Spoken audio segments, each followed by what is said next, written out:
بسم اللہ الرحمن الرحیم۔ السلام علیکم viewers, welcome back to SRJ world YouTube channel.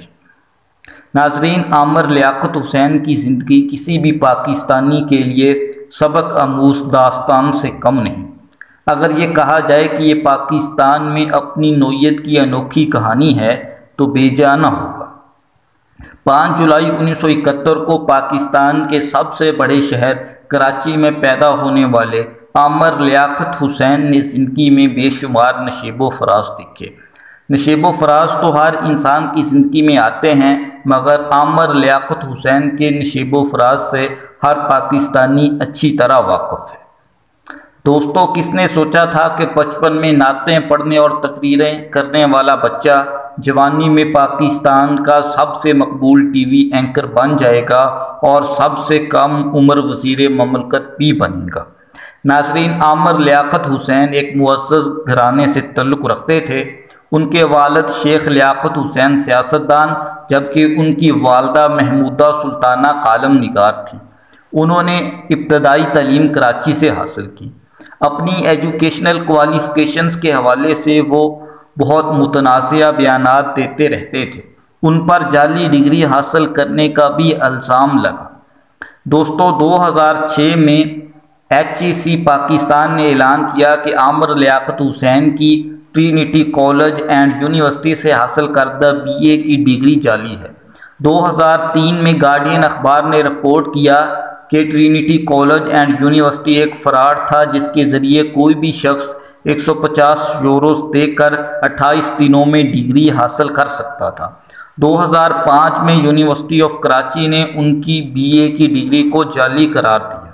جب 2002 میں military dictator general Pervez Musharraf نے پارلیمنٹ کا ممبر بننے کے لیے بیچلر ڈگری کو لازمی قرار دیا تو عامر لیاقت حسین نے بھی یہ ظاہر کیا کہ اس کے پاس BA کی ڈگری ہے، اور اس نے وہ 2002 کے انتخابات میں الیکشن کمیشن آف پاکستان کو جمع بھی کروائی۔ مختلف لوگوں نے یہ رپورٹ کیا کہ عامر لیاقت حسین نے الیکشن لڑنے کے لیے یہ جعلی degree Trinity college and university سے پیسے دے کر خریدی تھی۔ ناظرین، اسی طرح عامر لیاقت حسین نے ایک انٹرویو میں بتایا کہ انہوں نے MBBS کے لیے لیاقت میڈیکل کالج جام شورو میں 1995 میں داخلہ لیا تھا، مگر وہ MBBS مکمل نہ کر سکے۔ انہوں نے MA اسلامیات کرنے کا بھی دعویٰ کیا، جسے وہ اکثر اپنے انٹرویوز میں بتاتے تھے۔ دوستو، اگر تمام دلائل کی روشنی میں دیکھا جائے تو یہ بات روز روشن کی طرح عیاں ہے کہ 2002 کے انتخابات میں عامر لیاقت حسین کے پاس BA کی جعلی ڈگری تھی، کیونکہ انہوں نے 2008 میں یونیورسٹی آف کراچی سے BA کی ڈگری حاصل کی اور بعد میں 2010 میں انہوں نے federal Urdu university of arts, science and technology سے MA اسلامیات کی ڈگری مکمل کی، مگر یہ بات واضح رہے کہ انہوں نے کبھی کلاسز اٹینڈ نہیں کی تھی، صرف پیپرز دیے تھے۔ ناظرین، عامر لیاقت حسین نے سیاست کے میدان میں بھی خوب نام کمایا۔ انہوں نے اپنی سیاست کا آغاز متحدہ قومی موومنٹ یعنی MQM سے کیا۔ وہ MQM کے ٹکٹ پر 2002 کے انتخابات میں NA 249 کراچی 11 حلقے سے ممبر قومی اسمبلی منتخب ہوئے۔ 2004 میں انہیں اس وقت کے وزیر اعظم شوکت عزیز نے وزیر مملکت برائے مذہبی امور بنا دیا۔ مئی 2005 میں انہوں نے پاکستان کے علماء کرام سے کہا کہ وہ خودکش بم دھماکوں کے خلاف فتویٰ جاری کریں۔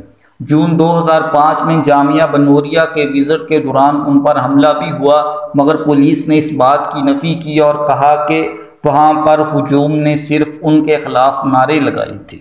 دوستو، جولائی 2007 میں MQM نے عامر لیاقت حسین کو وزارت سے استعفیٰ دینے اور نیشنل اسمبلی کی سیٹ چھوڑنے کو کہا۔ یہ کہا جاتا ہے کہ ان کی پارٹی MQM ان کے سلمان رشدی کے خلاف بیانات سے ناراض تھی۔ 2007 میں انہوں نے سیاست سے علیحدگی اختیار کر لی۔ 2008 میں MQM نے ان کو پارٹی سے نکال دیا۔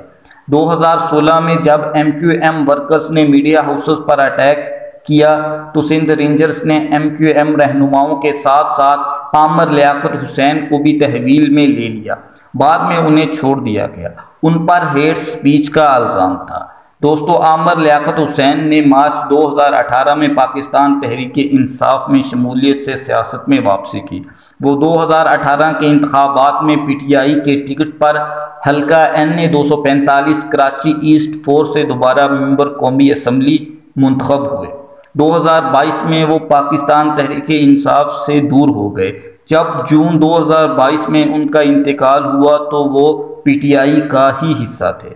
ناظرین، عامر لیاقت حسین نے میڈیا کی دنیا میں بھی خوب نام کمایا۔ انہوں نے میڈیا کیریئر کا آغاز FM 101 سے کیا۔ انہوں نے ٹی وی کیریئر کا آغاز پاکستان ٹیلی ویژن سے کیا، مگر جلد ہی انہیں نکال دیا گیا۔ 2001 میں انہوں نے جیو ٹی وی کو جوائن کر لیا۔ وہ جیو نیوز کے پہلے نیوز کاسٹر بنے۔ جیو کی پہلی ٹیسٹ ٹرانسمیشن میں انہوں نے خبریں پڑھیں۔ انہوں نے جیو پر اپنی طرز کا پہلا مذہبی پروگرام عالم آن لائن شروع کیا۔ اس پروگرام میں پہلی دفعہ مختلف مکاتب فکر کے علماء کو اکٹھا بٹھایا گیا۔ یہ پروگرام عوام میں بہت مقبول ہوا۔ عامر لیاقت حسین نے کئی مذہبی پروگراموں کی میزبانی کی۔ 2010 میں انہوں نے جیو ٹی وی کو خیر آباد کہہ دیا اور ARY ڈیجیٹل نیٹ ورک کو جوائن کر لیا۔ وہاں پر انہوں نے عالم اور عالم پروگرام کیا۔ 2012 میں وہ واپس جیو ٹی وی میں آ گئے۔ انہوں نے رمضان ٹرانسمیشنز کا کلچر متعارف کروایا۔ وہ کئی گھنٹوں کی سحری اور افطاری کی ٹرانسمیشنز کیا کرتے تھے۔ جنوری 2014 میں وہ جیو ٹی وی کے وائس پریزیڈنٹ بن گئے اور انہوں نے گیم شو انعام گھر کی میزبانی کی۔ جون 2014 میں وہ ایکسپریس میڈیا گروپ کے صدر بن گئے۔ نومبر 2015 میں وہ دوبارہ جیو انٹرٹینمنٹ کے صدر بن گئے۔ 2016 میں وہ بول نیوز میں چلے گئے۔ وہاں انہوں نے کرنٹ افیئرز ٹاک شو ایسے نہیں چلے گا کی میزبانی کی۔ اپریل 2019 میں یہ اعلان کیا گیا کہ وہ ایوب کھوسو کی نئی آنے والی فلم میں برہان وانی کا کردار نبھائیں گے۔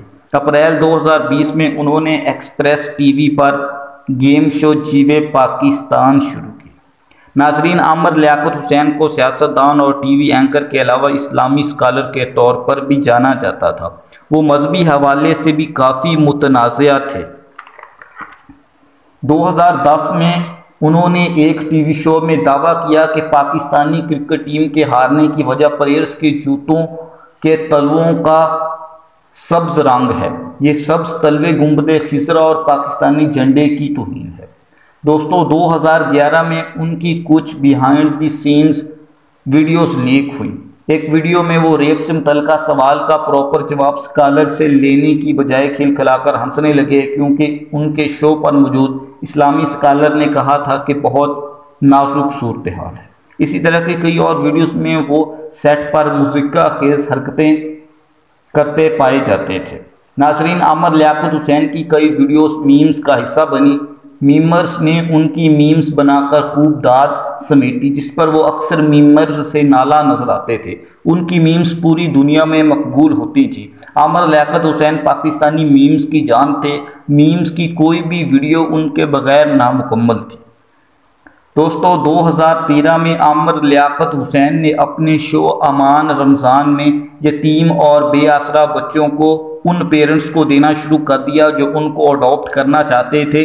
اس پر چائلڈ ویلفیئر ایڈوکیٹس نے لیک آف کانفیڈینشیلٹی کی وجہ سے ان پر سخت تنقید کی اور کہا کہ یہ چیز مستقبل میں ان بچوں کے لیے تنگ کیے جانے اور تنقید کا سبب بن سکتی ہے۔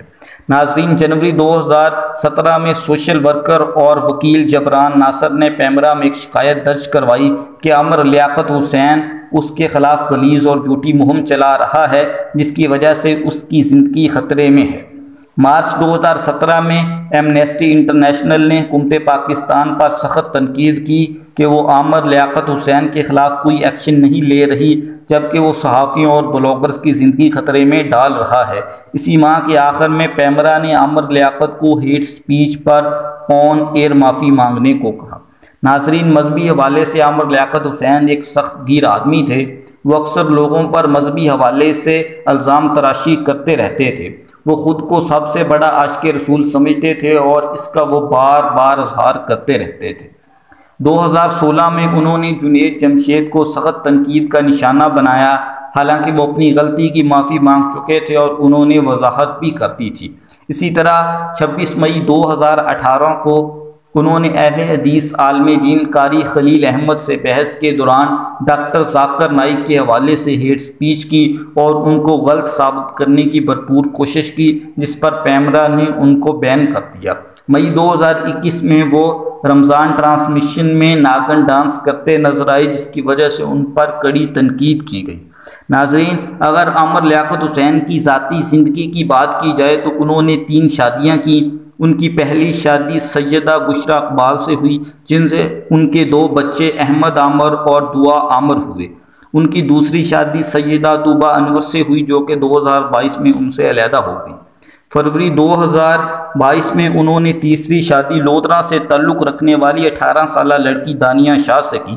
مئی 2022 میں دانیہ شاہ نے ان سے علیحدہ ہونے کے لیے خلا کی درخواست دے دی اور میڈیا میں آ کر عامر لیاقت حسین پر کئی الزامات لگائے، جس پر جواب میں عامر لیاقت حسین نے بھی دانیہ شاہ پر الزامات کی بچھاڑ کر دی، جس پر دانیہ شاہ نے ان کی ننگا پھرنے اور آئس نشہ کرنے کی ویڈیوز سوشل میڈیا پر ڈال دی۔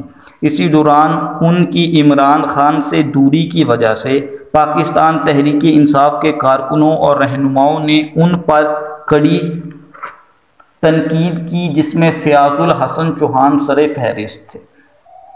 ناظرین، عامر لیاقت حسین کی نجی زندگی ہمیشہ میڈیا کی زینت بنی رہی، کیونکہ وہ خود اپنی بیگمات کے ہمراہ ٹی وی شوز میں جاتے رہتے تھے۔ دوستو، عامر لیاقت حسین سوشل ورک بھی کرتے رہتے تھے۔ انہوں نے اپنی والدہ کے نام پر محمودہ سلطانہ فاؤنڈیشن بھی بنا رکھی تھی، جو کہ غریب لوگوں کی مالی مدد کرتی تھی۔ ناظرین، زندگی کے آخری دنوں میں عامر لیاقت حسین شدید ذہنی دباؤ اور ڈپریشن کا شکار تھے۔ ان کو سمجھانے اور سنبھالنے والا بھی کوئی نہیں تھا۔ وہ خدا داد کالونی میں اپنے ڈرائیور اور ملازم کے ساتھ رہتے تھے۔ آخری رات میں ان کی طبیعت کچھ خراب تھی، مگر وہ جنریٹر چلا کر اپنے کمرے میں سو گئے۔ مسلسل جنریٹر چلنے کی وجہ سے ان کے کمرے میں دھواں تھا، جس کی وجہ سے شاید گھٹن سے ان کی موت واقع ہوئی۔ ان کے ڈرائیور اور ملازم نے جب صبح کو ان کے کمرے کا دروازہ کھولا تو وہ بے ہوش تھے۔ انہیں فوری طور پر قریبی ہسپتال لے جایا گیا، مگر وہ جانبر نہ ہو سکے اور زندگی کی بازی ہار گئے۔ امید کرتا ہوں دوستو یہ ویڈیو آپ کو پسند آئی ہوگی۔ اگر یہ ویڈیو آپ کو پسند آئی ہے تو اسے لائک کریں، دوستوں کے ساتھ شیئر کریں اور SRJ ورلڈ یوٹیوب چینل کو سبسکرائب کریں۔ اللہ حامی و ناصر۔